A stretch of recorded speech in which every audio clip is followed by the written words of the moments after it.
خب میدونم long time no see. سلام کامل من، چطورین؟ امیدوارم که خوب باشین. وای اصلا دیگه واقعا خجالت میکشیدم، نمیدونستم چجوری بیام و اصلا نمیدونستم ویدیو اولم و بعد این همه غیبت انگلیسی آپلود کنم بگیرم یا فارسی، ولی خب دیدم که کابل ویچر فارسی زبونم بیشتر سراغمو گرفتم. منم پارتی بازی کردم برای شما، زودتر دارم یعنی اولین ویدیو رو فارسی میگیرم و فقط یه آپدیت کوتاه بدم دیگه بریم سر اصل مطلب که میدونم خیلی منتظرتون گذاشتم، واقعا ببخشید، ولی انقدر که مسیجای محبت آمیز به من دادیم اصلا باورم نمیشد. میگفتم خدایا من که اصلا کاری نکردم، مثلا کسی منو نمیشناسه چجوری انقدر به من مثلا محبت داره و به فکرمه و میاد مثلا کامنت میذاره میگه کجایی و برام آرزوی خیر و برکت میکنه. واقعا میدونم که کار درستیه، یعنی فهمیدم کار درستی انتخاب کردم و شما خانواده روحی منین و آدمای درستی رو پیدا کردم توی زندگیم. خیلی اتفاقات پیش اومد، فکر میکنم 5 ماهی تقریبا میشه که نبودم و خب قرار نبود اینطوری باشه. یه سری مشکلات پیش اومده بود، بعد یه سری مهمون داشتم، بعد دیگه درگیر کار زیاد بودم، یه سری جا هم دروغ نگم تنبلی میکردم. وقتی که تایم خالی داشتم خودخواه بودم، گفتم یه ذره برای خودم تایم بذارم. البته که سلف لاو همیشه مهمه. و بعد از اونم دیگه یه تایمی مسافرت بودم و یه سری مشکلات و دیگه دیروز از مسافرت برگشتم. امروز حسم میگفت تو باید همین الان که شبه یه ویدیو بگیری، چون مطمئنم یه سریاتون هستین که نیاز دارین این مسیجا رو بشنوین. و کلا من خیلی آدم کمالگراییم و از اون کمالگراهام که مثلا میگم الان باید بلند شم فلان کار بکنم، یعنی باید این سختی رو به خودم بدم، هم تنبلم هم کمالگر، یعنی با هم دیگه.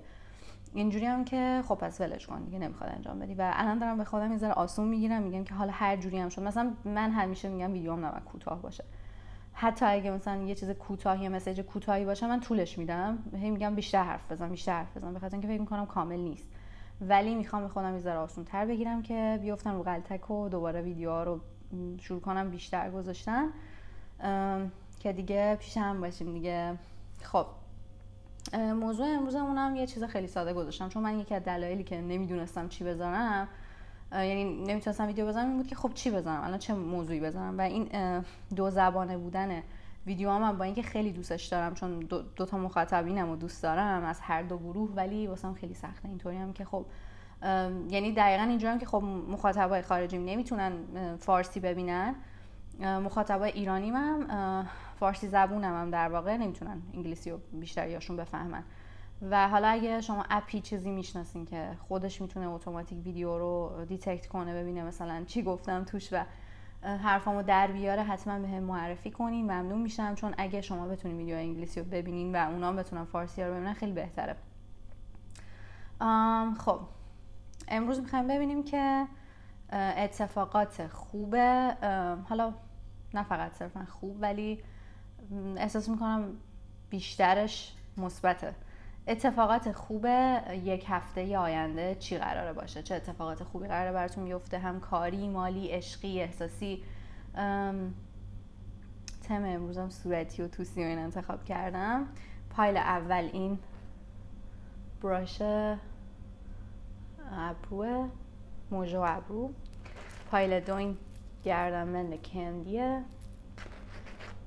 پایل سم این لیپ گلاس رود. پایلتون انتخاب کنین، توی پایل خودتون میبینمتون. سلام پایله کابل ویچر من، چطوری؟ خب شما میخوایم براتون ببینیم که اتفاقای خوب هفته آیندهتون تا یک هفته آینده چیه، چه اتفاقی قرار بیفته و اینکه این براش رو انتخاب کردین. خب اول از همه باید بگم که شاید یه جایی مهمونی، دور همی، یه چیزی که منتظرش بودین، کراشتون احتمالاً شاید اونجا باشه، دعوت میشین. حالا یه سریاتون میدونین کراشتون کیه و قرار اونجا باشه، یه سریاتون یعنی مثلا خیلی میخواین به خودتون برسین، وقت موژه میگیرین، وقت ناخن میگیرین، توی تایم کمی هول هولی میخواین مثلا به همه کارتون برسین. یه سریاتون هم نه نمیدونین، هم یه دعوت میشین یه جایی و میرین و با کراش آیندهتون چیز میشین، بعضیتون هم اکستونه.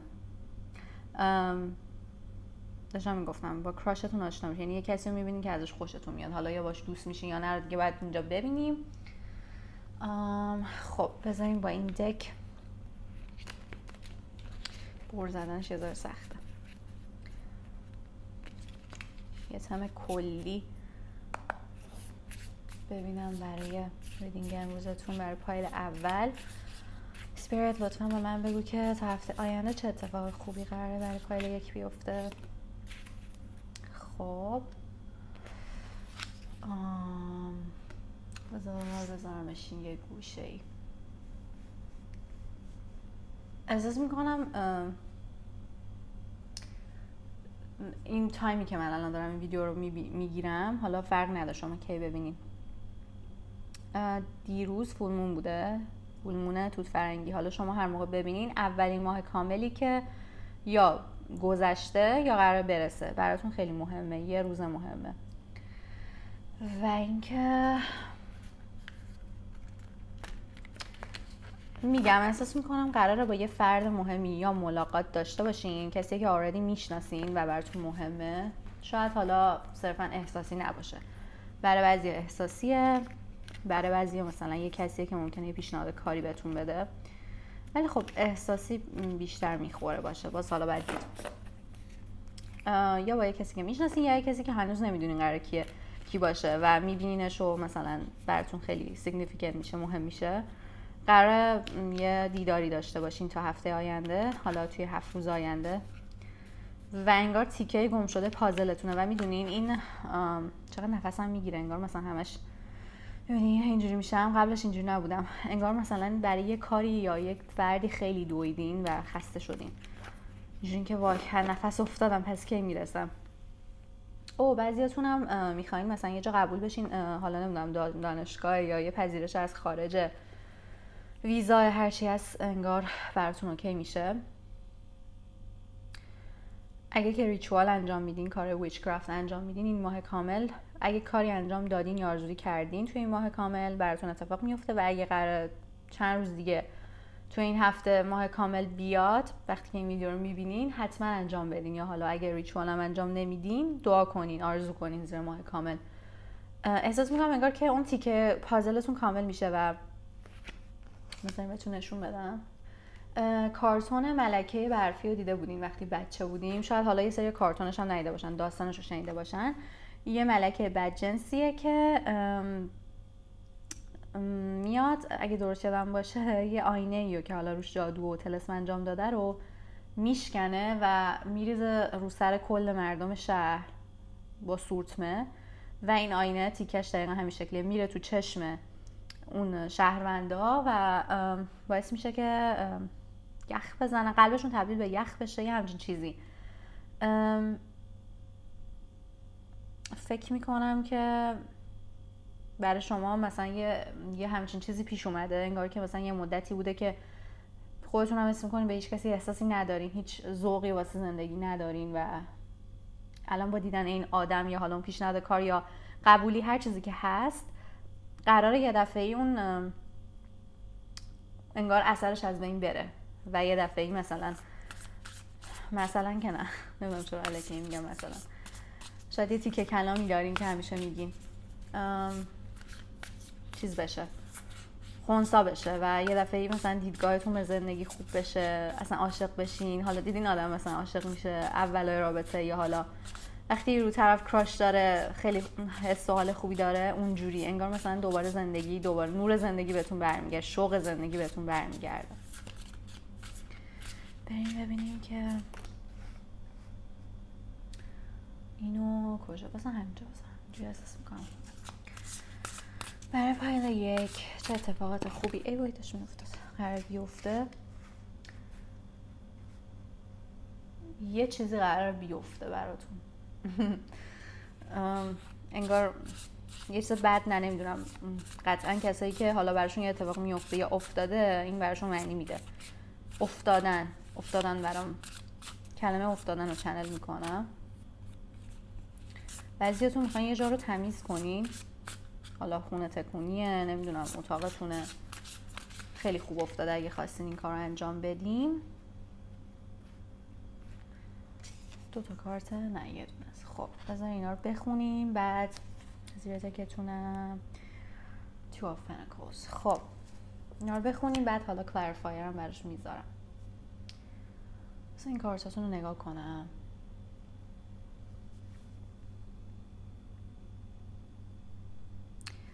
دقیقاً چیزی که گفتم، انگار که یه تایمی یا خیلی یه طولانی مدت سینگلین یا خیلی وقته که منتظر یه پذیرش هستین، یه ویزا، یه چیزی که ازش ناامید شدین، اینجورین که حالا واسش تلاش شاید بکنین ولی دیگه آخرای تلاشتونه. اینجوریه که من دیگه اگه کسی نه تو زندگی مثلا تا 3 ماه دیگه ازدواج نکنم، نمیدونم با کسی دوست نشم، دیگه تا آخر عمرم دیگه نمیخوام با هیچ کی دوست شم. یا اگه مثلا کار پیدا نکنم دیگه گوره باباش، اصلا دیگه ولش کن، اصلا دیگه اگه هیکلم خوب نشه نمیدونم ورزش نمیکنم، اگه پول نیاد دستم دیگه مثلا آدم بی ارزشی ام، اگه مثلا قبول نشم دیگه درس نمیخونم. این چی میگم؟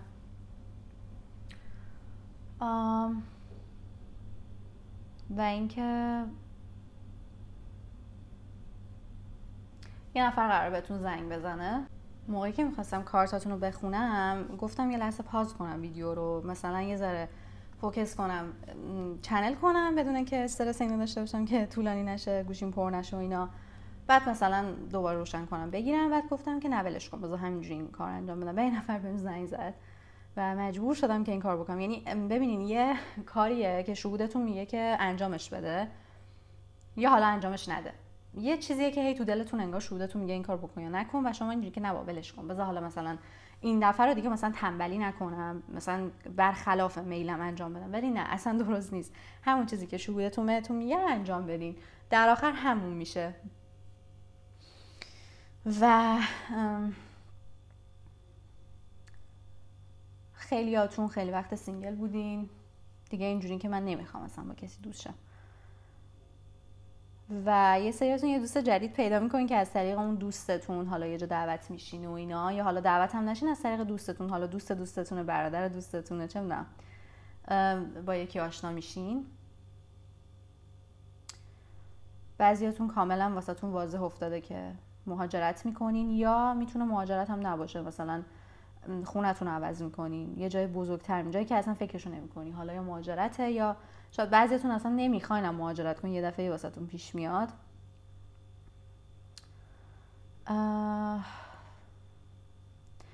بعضیاتون کلا میبینم میخواین راه زندگیتون رو عوض کنین. حالا مثلا داشتم الان اینو میگفتم که مهاجرت میکنین و اینا، قطعا همین فردا مهاجرت نمیکنی، حالا برای یه سریاتون هم شاید باشه، ولی مثلا مقدمات اون مهاجرت یا اون خونه عوض کردن و اینا براتون پیش میاد.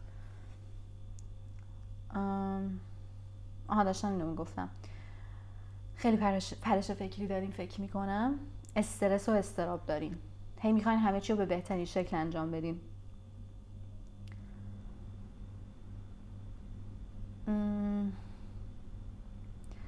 یه سریاتون حالا یا به اسب علاقه دارین، یا اینکه نمیدونم یه اسبی میخرین، یکی براتون اسب میخره. یه سریاتون یکیتون هست که حالا یه همسر پولدار داره یا یه پدر پولداری داره، یه کسیه که ثروتمنده و برای شما یه اسب میخره. این شاید برای یه نفرتون صدق کنه ولی قطعا هستش، من دارم میبینم. یه سریتون میخواین کلا سبک زندگیتون رو یه دفعه تصمیم میگیرین سبک زندگیتون رو عوض کنین و حتی مثلا شاید آدم مذهبی نیستین، یه دفعه وارد دین میشین، مثلا میرین چیزای دینی میخونین. انگار که مثلا میخواین از اون حالتی که روحتون مرده، اون قلبتون غمگینه در بیاین و از اون حالت راکدی که هستین به شدت در میاین و یه دفعه تصمیم میگیرین، حالا میگم یا مثلا میرین یه سری چیز عرفانی یا دینی میخونین، یا اینکه میرین یه دفعه ورزش رو شروع میکنین، یه دفعه اصلا اینجوری میشین که من میخوام برم دوندشم، مثلا میخوام برم وزن بردارشم، میخوام برم مثلا کیک بوکسینگ، میخوام برم نمیدونم ایریال یوگا مثلا. یه سریاتون میخواین برین از بلندی بپرین، یه حرکت اینجوری میخواین هیجان انگیزی بر خودتون انجام بدین، یه چیزی که یه ذره از حالت منطقی درتون بیاره، انگار خیلی با منطقتون زندگی کردین و انگار که مثلا چی میگن، توی سایه زندگی کردین، یه تایمی مثلا دیده نمیشدین، الان اینجوری که بسه، مثلا میخوام دیده شم، میخوام یه کار متفاوت بکنم، مثلا اینویزیبل نباشم.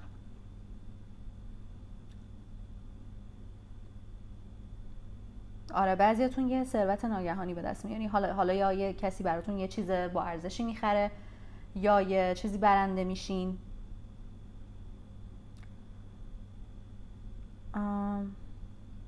یه سریاتون با یه نفر آشتی میکنین، میگم یه سریاتون میتونه اکستون باشه، اول گفتم، یکی هم یه سری میتونه دوستتون باشه، یه کسیه که دوباره مثلا باش میرین بیرون، بهتون خوش میگذره، خیلی حال میکنی. یاد یه قسمت فرندز افتادم که یه دوستی داشتن، جویی بود، نه ببخشید، راس و چندلر، یه دوستی داشتن از مثلا دوران نمیدونم دانشگاهشون بود کی بود.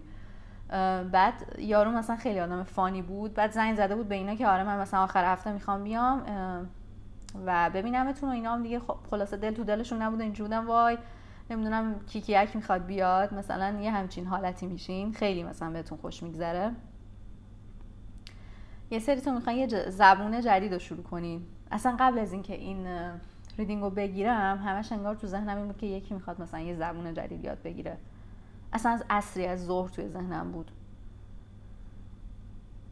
و اینکه فکر میکنم یه سریتون یا حالا حداقل یه نفرتون یه تهمتی بهش زده شده بود، یعنی مثلا چه میدونم یکی آبروتون رو برده بود، حالا یا تهمت بود یا هر چی، یا آبروتون رو برده بود، اومده و مثلا یه رازتون رو لو داده بود، یا یه تهمت بود و من میبینم که یکی میاد مثلا یه اتفاقی میفته که اون چیز خوبتون رو، اون آوازه خوبتون رو دوباره پیدا میکنین و مردم میفهمن که طرف دروغ گفته یا حالا به هر حال اوکی میشه. انگار مثلا تا قبل از این مثلا یاد آلبوم رپیتیشن تیلور سویفت افتادم که همه میگفتن آره فلانی مثلا تیلور مثلا آدم بدیه، ماره فلانه، مثلا انگشتشون سمتش بوده، بعد یه دفعه میفهمن که نه واقعا تقصیری نداشتین شما. آره یه دفعه دوباره محبوب میشین. بذارین حالا من یه کلریفایر هم واسه اینا بندازم چون که قول داده بودم میخوام اینجا نذارم که خراب نشه این چینشم.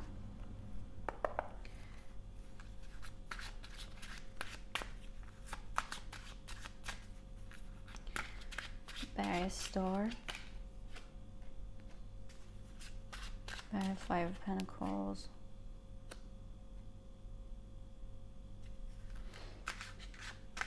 دیدن میشه کارت ها یه ذره میخوایم بالاتر بذارم. برای 9 of Cups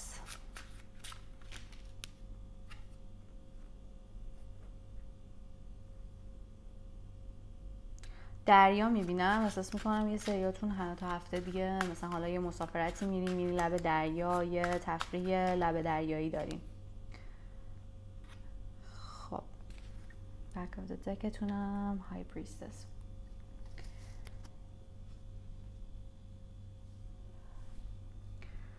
خب یه سریاتون حتی میبینم با یکی از دشمناتون، نه دوستتون صرفاً، با یکی که فکر میکنین حالا پتانسیل دشمن بودنتون رو داره اوکی میشین.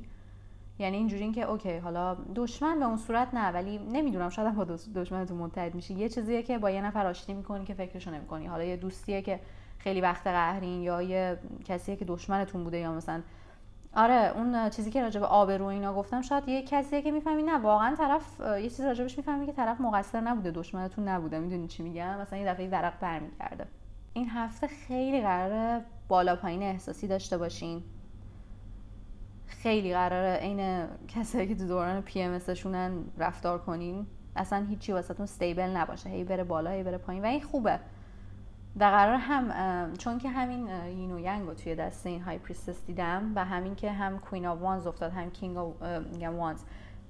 کوین آف کاپس و کینگ آف کاپس افتاده، انگار که از هر دو وجهتون، از هم از زنانگیتون هم از مردانگیتون استفاده میکنین توی بالانسه و خیلی خوبه. از دو تا اسپکتش این هفته ها استفاده میکنین توی هفته آینده.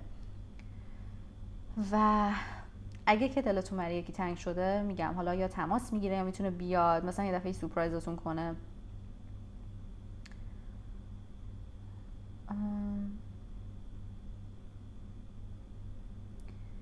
یه کسی ممکنه چندین سال ندیدین، اصلا مثلا موقع نوجوان یا جوان بوده الان یا پیر شده یا سنش رفته بالا، جا افتاده شده، بعد مدت ها میبینینش،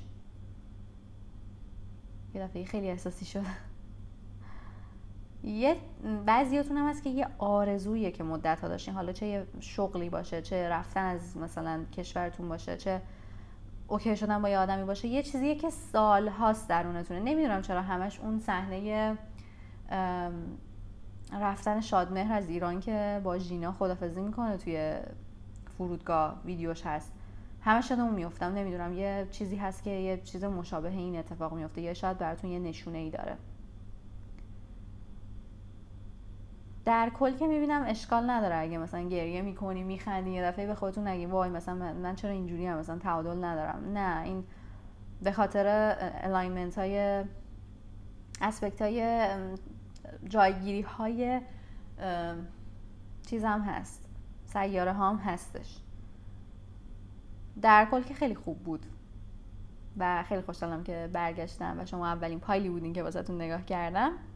امیدوارم که دوست داشته باشین. حتما تو کامنت ها بهم بگین که نظرتون چی بود و اگه این اتفاق افتاد خیلی خوشحال میشم بعدش مثلا بگین آره مثلا ویچ of the Chrome واقعا اتفاق افتاد. بیاین به ویچتون بگین اتفاق افتاد یا نه. کلی دوستتون دارم. توی ریدینگ بعدی که انگلیسیه نه بعدیش میبینمتون. خدافظ. سلام پایلوت دو کام ویچ من، چطورین؟ شماهایی که این کندی نکلس رو انتخاب کردین، یه ریدینگ برای شماست که ببینیم توی هفته آینده تا یه هفته آینده چه خبرهای خوبی براتون میرسه. خب احتمالا خبر خیلی خیلی خوبیه، خبر شیرینیه، چون که خب یه چیزی رو انتخاب کردین که مزهش خوبه دیگه، کندیه، شیرینه. بعضیاتون میرین مسافرت خوب درست حسابی، مثلا یه چیز لاکچری مثل مالدیو، نمیدونم چونم جاهای خوشگل، سنتورینی، پوزیتانو، جاهای باحال، اینجوری عکسای باحال ساحلی و تابستونی و اینا میگیرین. حالا ممکنه شما اینو توی زمستون ببینین. هر چیزی که فکر میکنین که به اون فصل میخوره، احساس میکنم هر موقع که میبینین به اون فصل میخوره، عکسای خوشگل میگیرین. خب برای پایلوت دو چه خبر خوبی میشنون توی هفته آینده تا یه هفته آینده؟ هم 2 تا کارته، نه 1 کارته.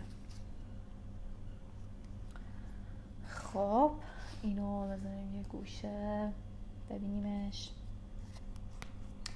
بعضیاتون دارین یه سری خوابایی رو میبینین که خیلی هم منظور خاصی ازش دریافت نمی کنین، ولی یه سری سمبل ها میبینین توش، یه سری حیوانات خاصی رو میبینین، هی دارین تو خواب میبینین، بیرون خوابم میبینین، مثلا کلاغ، مثل خفاش، حالا اینجا جغدم افتاده، حتی مار، عنکبوت، یه درخت خاصی رو میبینین تو خواب که توی واقعیت هم یه دفعه میبینینش، یه دستای آشنایی رو میبینین، نمیدونم ماهو میبینین. خیلی واضحه، یه چیز سمبولیک واضحیه که الان من دارم بهتون میگم، داری میگی آها فهمیدم، دقیقاً فهمیدم چی داری میگی.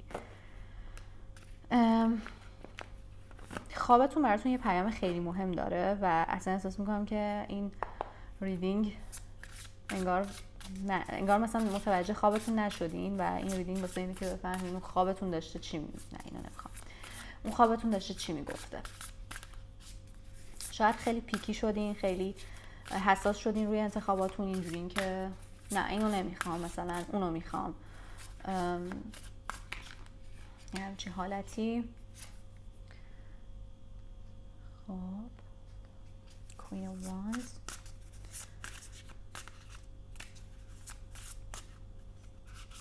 میبینین هی مثلا اینجورم که نه اینو نمیخوام. Ace of Swords،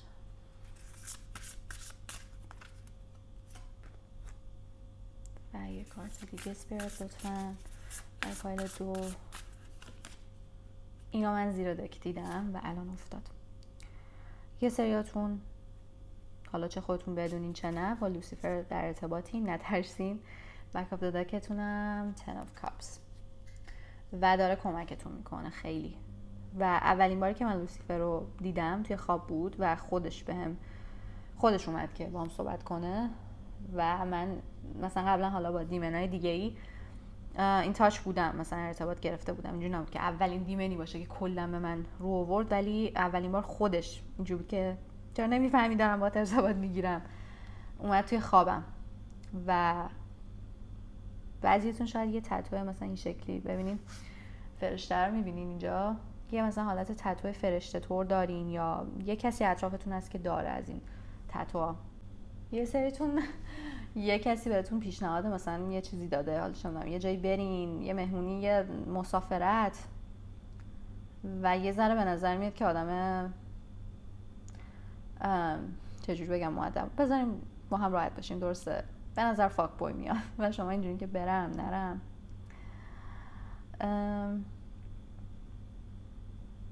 یا مدتی خیلی انگار داشتین کار میکردین، درس میخوندین، خیلی خودتون درگیر مسئولیت‌های زندگی کرده بودین و اینجوریه که میخواین دیگه مثلا یه مسافرتی برین، یه استراحتی کنین، در بیان از این حالت، خسته شدین و واقعا هم حق دارین.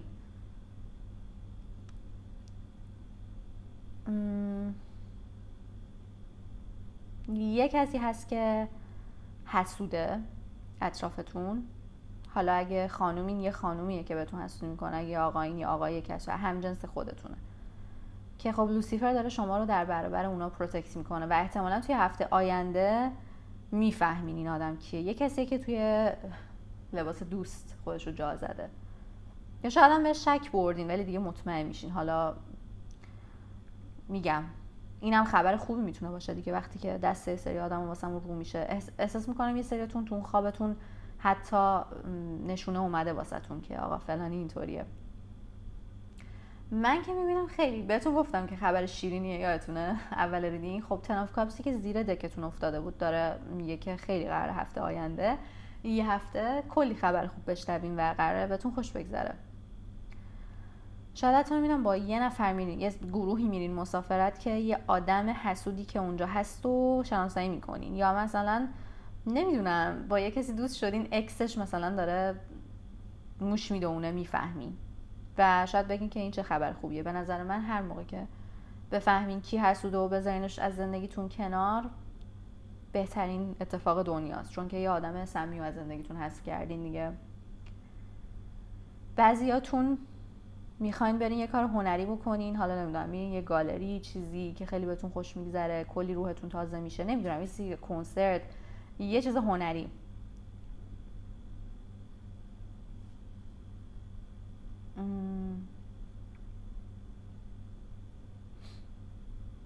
آره بعضیاتون مثلا میشینین یه تابلو نقاشی رو شروع میکنین، یه دفعه مثلا کمالگرایی رو میذارین کنار، میگین بذار شروعش کنم، گروه باباش هرچی شد و یه چیز خفن خلق میکنین که اصلا بعداً براتون تبدیل به یه چیز کاری یعنی میدونین اینجوری نیست که بگم همین هفته آینده شما نمایشگاه نقاشی میذارین، ولی حداقل برای یکیتون اینطوریه که من میبینم قراره یه نقاشی بکشین که تبدیل بشه به یه حرفه براتون، بیشتر دنبالش کنین یا نمایشگاه بذارین، نمیدونم.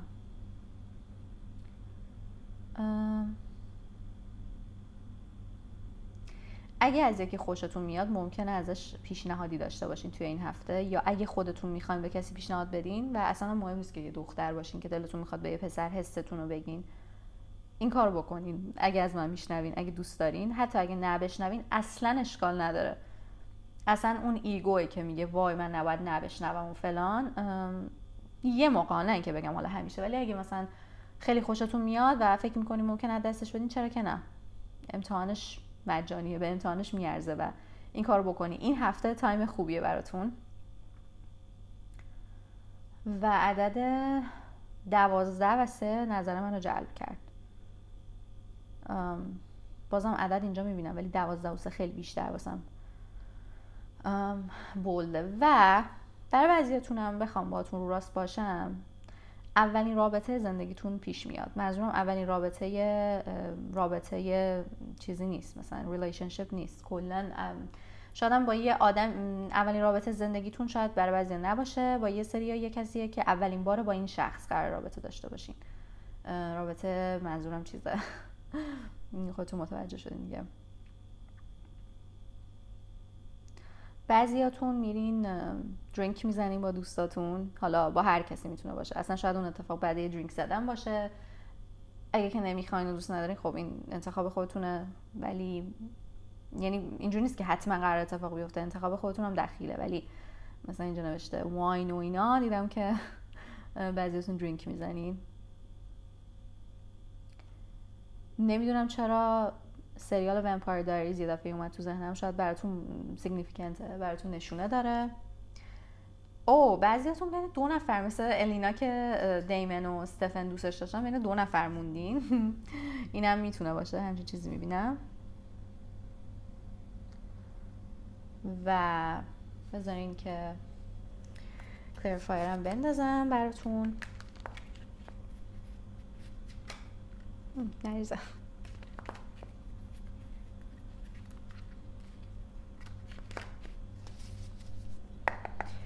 برای پایل 2 خواستم میگم برای پایل 1. شاید پایل 1 هم یا دیدین یا اونم براتون صدق میکنه. اگه حستون میگفت صدق میکرد بریم اونم ببینیم. The Lovers. میگم این پایل خیلی عشقیه.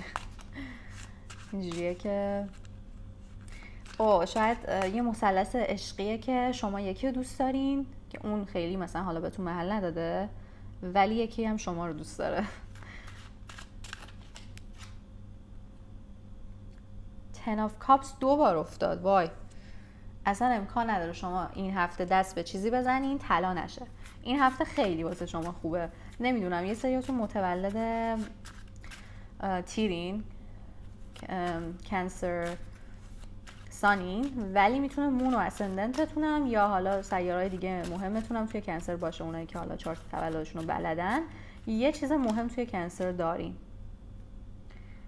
Wheel of Fortune. بعضیتون به فرهنگ آفریقایی و اینا علاقه دارین. Ten of Swords. اوکی. تا حالا 3 تا 10 اومده. عدد 10 براتون هم خوش شانسیه چیه؟ یا مهمه، حالا یه سالگرد دوستیتونه چیه؟ یه چیز مهمیه فکر میکنم. بک اف دکتونم. وای، میگم پایل 1 رو یه ربطی داره. پایل 1 هم دقیقاً همین دک ته دکش های پریستس بود. خیلیاتون دارین به یه بیداری روحی میرسین و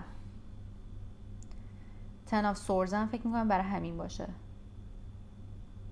ولی من میبینم یه سریاتون انتقامتون رو یا خودتون میگیرین یا حالا یه کسی که قبلا بهتون بدی کرده یه کارمایی پس میده که میبینین چقدر راحت داره رد میشه. احساس میکنم اون کسی که قرار توی این سیچویشن باشه این نیست. شما این نیستین، شما اینین. چون که توی تاروت کلاسیک فقط یه دونه شخصه که اینجوری پشتش چیز شده، چی میگم، بکستاب شده، اینا خورده تو پشتش، ولی اینو نداره. حتما یه دلیل داشته که اینجاست دیگه. و این دک 2 تا از کارت ها رو که اون یکی کارتش رو فکر میکنم کارت دث باشه، حالا یه دونه تن آف سورز و یه کارت دیگه که 2 تا ازش داره، به خاطر اینکه اون نویسندهش، اون سازندهش اینجوری بوده که من دوست داشتم 2 تا دیدگاه، 2 تا نگاه به یه دونه کارت، به یه سیچویشن داشته باشم.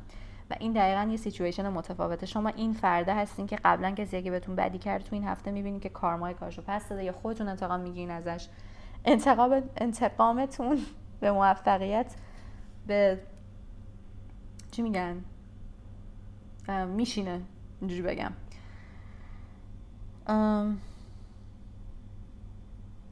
انگار که مثلا این خبر بهتون میرسه و یه دفعه میبینین چقدر مثلا پشتش نورانیه، اینجوری این که آخیش مثلا دیگه بالاخره بعد مدت‌ها که منتظر بودم جوابشو گرفت و من به آرامش رسیدم.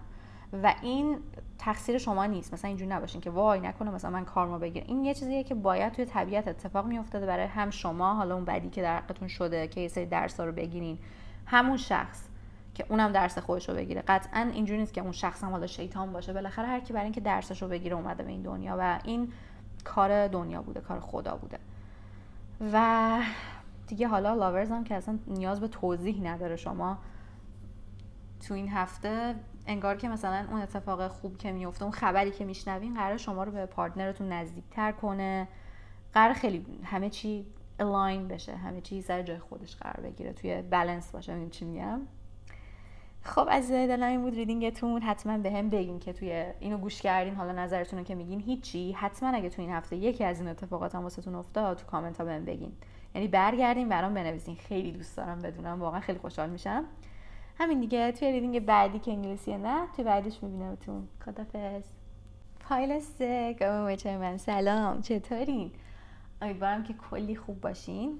شماهایی که این لیپ گلاس رود مزه واترملن رو انتخاب کردیم، بریم ببینیم که چه اتفاقی قراره براتون، چه اتفاقای خوبی قراره توی هفته آینده، تا یه هفته آینده، نه حالا فقط هفته آینده، تا یعنی توی این 7 روز قراره چه اتفاقای خوبی براتون بیفته.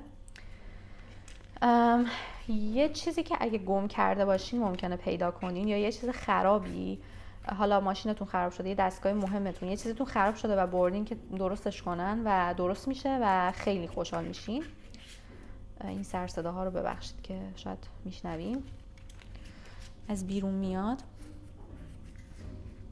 یه سریتون یه چیزی رو می‌خواستین بخرین مدت‌ها، حالا یه چیز لوازم آرایش، یه چیز زیبایی، اسکین کیر روتینه، می‌خواین برین سپا، می‌خواین برین ماساژ، نمیدونم یه کاریه که مدت‌هاست می‌خواین برای خودتون سلف کیر، سلف لاو انجام بدین، یا یه کار زیبایی، حتی عمل زیبایی، نمیدونم، که یا تصمیم میگیرین انجام بدین یا انجامش میدین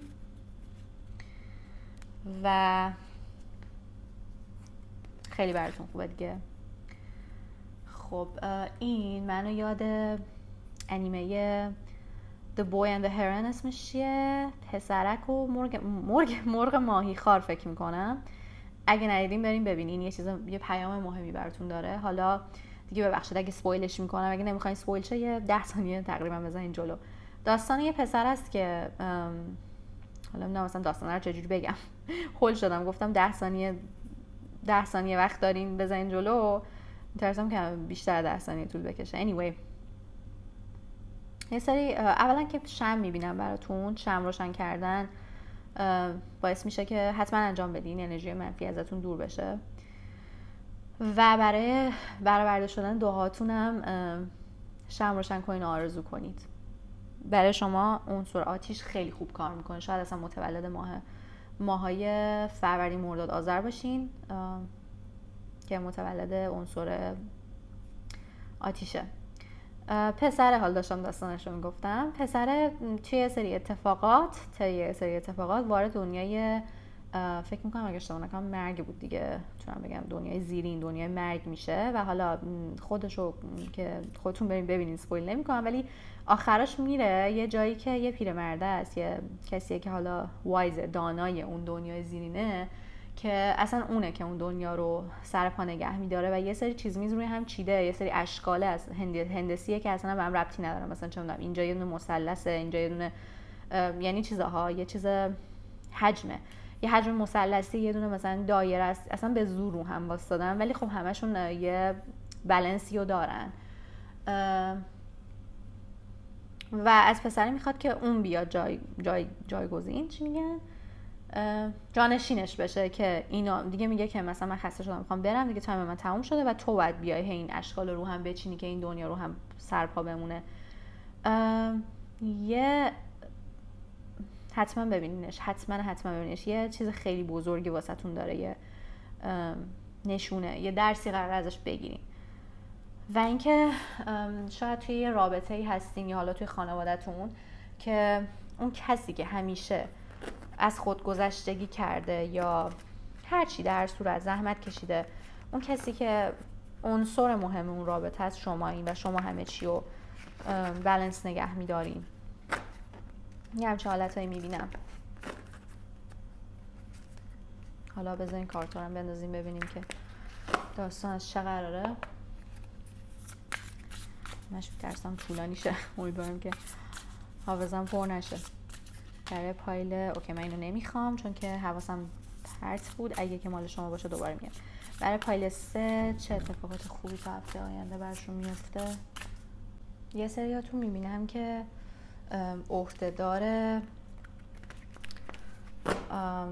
مسائل مالی خونه بودین، مثلا حالا شما خانم خونه این، یا حالا حتی پدر مادرتون، توی خونه پدر مادرتون اون کسی که پول مثلا چیزای مهمو میده، اصل کاریو میده شمایین. دقیقاً یه چیز مالیه برای بیشتریاتون، حالا مالیه. Pentacles.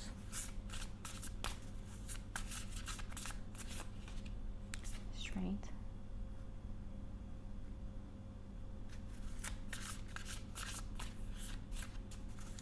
برای یه سریتون میرن اگه به کسی پول قرض دادین یا برای یه نفر خیلی پول خرج کردین جوابشو میگیرین، یعنی حالا مثلا اون طرف براتون جبران میکنه یا یه جا دیگه یه پولی واسهتون میاد، برنده میشین، نمیدونم سود میکنین. خیلی یه دفعه خیلی خوشحال شدم انگار، نمیدونم حس خوبی گرفتم، قراره یه پول خوبی بیاد دستتون. King of Cups back of the deckتون.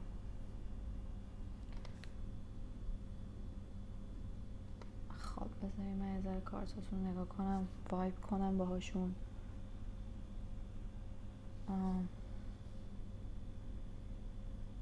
یه سریاتون شاید کارتون با حیواناته یا دوست دارین این کار شروع کنین. اگه دوست دارین حتما شروعش کنین، انرژیتون خیلی خوبه. اصلا یه سریاتون مدیومین یا یه سری چیزای اسپریچوال بلدین. اگه بلد نیستینم به هر حال میبینم که یه چیزایی خودتون فهمیدین جدیدن، مثلا با این کارتا که گفتم یاد انیمه افتادم، انگار که مثلا میتونین با دنیای مرده ها ارتباط بگیرین. یه سریاتون میتونین میگم مدیومین، مثلا توی دنیاها تو رفت آمد باشین، شاید جدیدن اینو فهمیدین یا توی این یه هفته میفهمین، یا توی این یه هفته مثلا یه کار اسپریچوال خیلی خفن که فکر نمی‌کردین هیچ وقت بتونین انجام بدین و شروع می‌کنین انجام میدین و خیلی حس خوبی نسبت به خودتون به دست میارین. میگم یه سریاتون قراره یا یه پولی یهویی پیدا کنین، حتی مثلا یه جا پیدا کنین، یا اصلا حالا حتی لازم نیستش که اگه کسی چیز باشین کسی بهتون بدهکار باشه. من میبینم توی درجه خیلی بالایی از معنویت هستین یا کلا انرژیتون بالاست، وایبریشنتون بالاست، واسه همینم خیلی خوب میتونین جذب مالی داشته باشین، جذب خودتون قشنگ این پولی که قراره به دست بیارین. یه سریاتون تو کار مثلا ساخت و ساز و معمار و اینا، این فکر کنم برای بعضیاتون قراره اولین کارتون رو بگیرین یا یه کار خیلی پول ساز بگیرین امضا کنین که قراره خونه‌ای بسازین یا حالا هر چی یه چیزی بسازین. اگه بعضیتون نگران یه اجاره خونه‌ای هستین، نگرانی مالی دارین که نکنه فلانی پول منو پس نده اینا، اینجوریه که نه اصلا خودتون رو نبرین توی اون وایبریشن ترس و توی همین وایبریشن خوب الانتون بمونین. قطعاً چون من انرژیتون رو گرفتم و اعتماد به نفس بالایی توی پول دارین، همین باعث میشه شما به دست بیارین.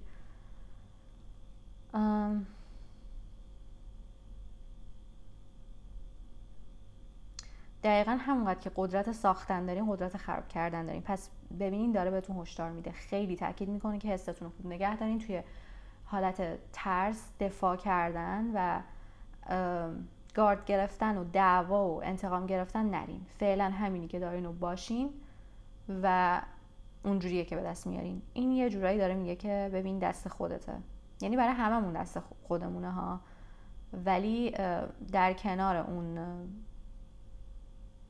چی میگن سرنوشت یه سری اینکه خودمونم یه چیزایی رو به دست میاریم هست دیگه.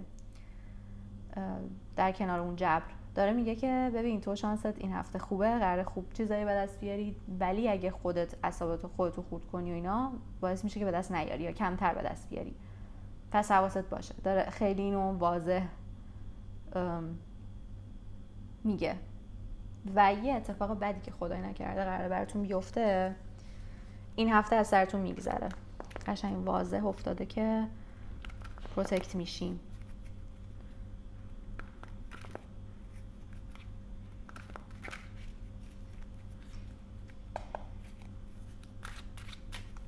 من کلاریفای کنم. 6 of Wands برام کارتا بیفته.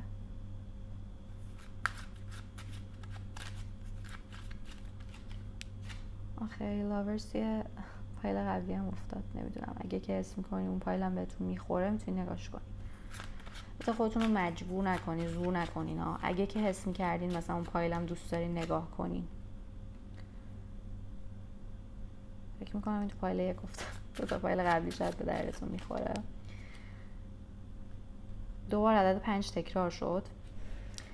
قرار قشنگ تغییرات به وجود بیاد. واسه همین میگم شاید مثلا چون الان اصلا توی اون فاز مثلا پول در آوردن و اینا نیستی، اینجوری که برو بابا چی داری میگی، همین ترسا باعث میشه که نشه ها.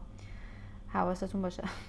اینو دیدم یاد خر مولا نصرالدین افتادم، نمیدونم شاید یه نشونه‌ای براتون داشته باشه. ببینین دقیقا همینه که یه عکسه هست که یه نقاشی طوره که وایرال شده که طرف مثلا داره تا ته راهو میره، مثلا داره زیر زمین یه چیزی رو میکوبه و دیگه انقدر مونده که بره بهش برسه، میگه که بس دیگه بیخیال میشه و دیگه ادامه نمیده در حالی که انقدر مونده. و من حس میکنم که شما الان اینجایین و خیلی خسته شدین و اینا و توی مسیر زندگیتون، حالا تو هر موضوعی که هست، دقیقا زیرش هم هنگمن افتاده، وای زیرش هم تنابوانس، خسته شدین اینطوری که بسته من دیگه نمیخوام تلاش کنم و اینا، ولی واقعا یه ذره مونده. حالا اون میبینین کلید رو داره اینجاش، یه ذره مونده به اون پوله برسیم، به اون مسئله احساسیه برسیم، به اون شخصی که میخوایم برسیم، هر چیزی که هست. شاید مثلا همه اینایی که گفتم حتی مالی هم نباشه، مهم نیست، مهم اون انرژی است که اینجا گذاشتین و من گفتم خودتون تطبیق بدین با اون شرایطی که دارین. اون رابطه هست که مثلا انقدر مونده طرف ازتون پروپوز کنه یا ازدواج بکنید، مثلا چه می‌دونم بنزی زیر یه سقف یا خونه بخرید، هر چیزی که هست.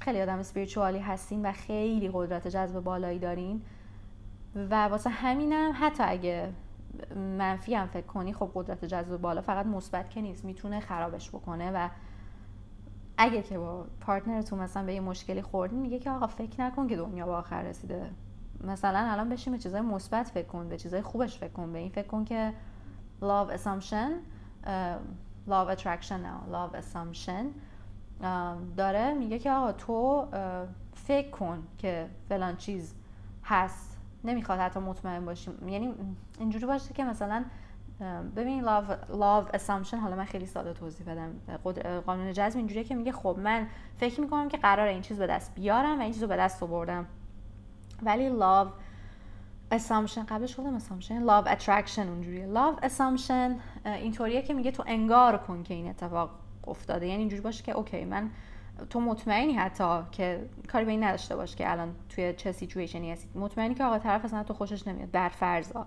دارم مثال میزنم، ولی تو انگار کن که assume کن assumption که فلانی آره دیگه معلومه که عاشق منه، یه داستان ساختگی واسه خودت درست کن که تو مطمئنی که میگی که آره دیگه، خودتو بزن به خریت. و این کلید این راهه، دقیقا اون کلیده که اینجا افتاده بود. و با این کارت 6 of Wands که داره اینجا تعظیم میکنه، اینجوریه که ببین خودتو رها کن، بده دست طبیعت، بده دست مادر زمین، بده دست یونیورس، خدا. و خیلی همش اینجا طبیعت افتاده، تو طبیعت هم خیلی زیاد برو، احساس میکنم با طبیعت قهری.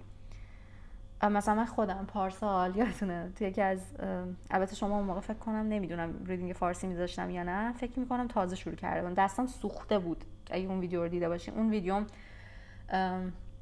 انگلیسی بود، رفته بودم آفتاب بگیرم و سوخته بودم، اینجا خب آفتابش خیلی شدیده و انقدر بد سوختم که با آفتاب قهر کرده بودم، با اینکه من عاشق هوای آفتابیام و نمیرفتم آفتاب بگیرم دیگه، نمیرفتم لب دریا. و یه روز بابام چند وقت پیش بهم گفتش که یعنی چی، مثلا برای چی مثلا حالا یه بار سوختی دلیل نمیشه تو دیگه نری آفتاب بگیری، نری لب دریا که انقدر دوست داری. بعدم راست میگه، من 1 سال تمام نرفتم لب دریا فقط به خاطر این موضوع که میترسیدم و دوباره با طبیعت آشتی کردم و رفتم 1 ماه پیش. امیدوارم که میک سنس کرده باشه واسهتون و فهمیده باشین دقیقاً دارم چی میگم. انقدر که اسپریچوال خفنید که میدونم قطعا متوجه شدین.